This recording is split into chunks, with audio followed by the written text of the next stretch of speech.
So what about the when you got the big call, the big cancer call? What'd that do? Like, did that scare the shit out of people? Oh, that derailed us a little bit. I mean, again, what were your symptoms? Like, how did you know to go get checked? It was right when he turned 50, and he was feeling had headaches, was feeling kind of low energy, and he had a swollen lymph node gland under here, and they tried antibiotics, did a CAT scan. He thought, God, I have Lyme disease. Do I have mono? They were checking all the boxes, and none of them were coming up. And so we were in D.C. for an event that we support, the Horatio Alger Foundation. Glenn is a member. It's a very distinguished. It's like the equivalent of being knighted in the United States. It's a really honorable organization. And we had just been there for the weekend, and he was supposed to fly off to Fiji the next day with his YPO group. And we had dinner with the Cheneys, Dick and Lynn Cheney. We'd known them through friends. And we were about to fly off, and I asked Dick, I'm like, Glenn's not, do you have a doctor? Can you help us out? Can you give us a recommendation? He immediately hooked us up with his doctor in D.C. It's also Hillary's doctor, so she goes on both sides. Yeah. And the next thing you know, he's in getting the guy did a scan on his throat. He's like, this tissue here, over here's good. This side, it doesn't look so good. I want to do a biopsy and that kind of was the. Well, when that moment came where he said cancer, right? It was really because I just had some people that wanted me to do a book, and I had the lady on the phone, and I said, let me get through this. Let me call you right back after I get through it.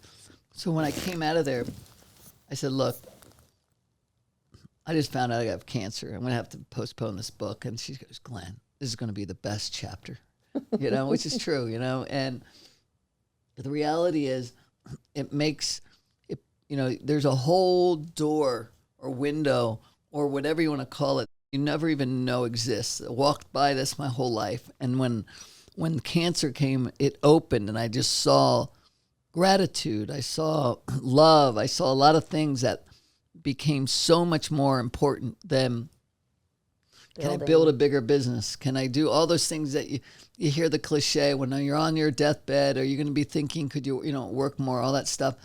Well, luckily what cancer did for me is got me at 50, prime, building my business time.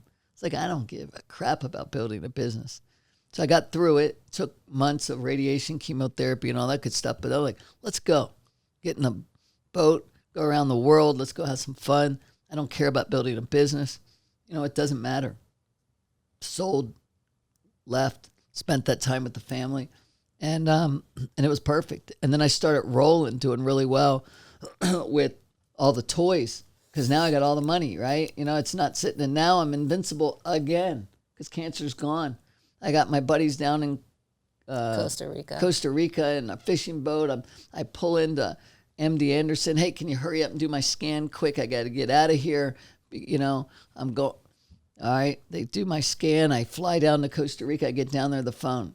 Can you call us back? It's MD Anderson. Oh man, they're not here for the Christmas card, right? Like they want something. And I ended up calling them back, and they say, we see something. We're not sure. Well, it came back, and I go, man. So every time I start to get a big head, if you believe in God, well, he's there clobbering the shit out of me every time I get too big for myself. Let me know who's boss, because it's happened to me every time where when I do start thinking, maybe I am a little special. No, you're not. It's easy to drink that. No, you're not. That mixture. Yeah, so I've been grateful for that. It's put me in my place where I needed to be, and then that second go around was kind of tough. So, and then I said, forget it, man. Let's go do this TV show. And that to me, when we get back to the beginning, the first question you asked about the television show, why in the world? Here I've made it. I've rung the bell. I've got everybody in my circles thinking I'm the most successful guy out there. I got names on buildings. I got it all. Why am I going to go out in front of the world and see if I can do it and most likely fail in 90 days? Okay. And this was his idea. Why this was his creation. would I want to do that? And at the time I thought I really want to dig down. I want to get myself in a hole again. because I believe it's not who you are. You think about a lot of us. When we are doing well, boy, aren't we great citizens? Look at all we donate. Look at how we can do all this great stuff to people. Who are you when your back's against the wall? Who are you when everything's been stripped away and they're going to take your name down and now you got to fight for the reality of what you stand for, right? That's the person I like to see about myself. And so when I did it in '07, I was proud of who I was and how I came out of it. And then again and again, well, now I'm doing it in front of the world with TV cameras watching me. There's a moment or two in that show where I sit and I can see what I was thinking. I know. I'm going, this was a dumb idea. Like, I'm going to fail in front of the world, you know? And that's what I like. When it gets down to it, it's not about the success or failure. It's about trying. It's about giving it your all. And I wanted my kids to see that. I don't care if I made $1 million business. I wanted to show that no matter how many times you fall, man, just get up, keep going. And so that's what this was about. Just don't give up. Let yourself, just feel the pain. Don't hide. And so I enjoyed that, right? I enjoyed that feeling of being scared to death. I'm going to look like a fraud. I talked about this outside. I'm going to look like I didn't deserve it the first time. And there's proof because I'm not going to make it. All those feelings, that's like the devil over here, right? It's the people telling you it's okay to give up. It's okay not to succeed, right? I like fighting those people, right? I like getting that out of my brain. So this was what it was about to me. It's about living again.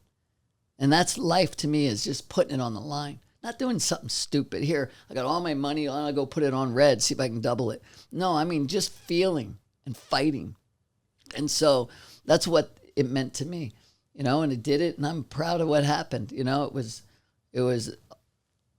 definitely much more difficult than I thought, but I enjoyed the struggle, the pain, the outcome, turned out well.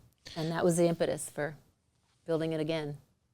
He wanted to do it differently this time on his terms and create the culture and the environment that he once captured and change people's lives. And do it in a mortgage business again, yeah.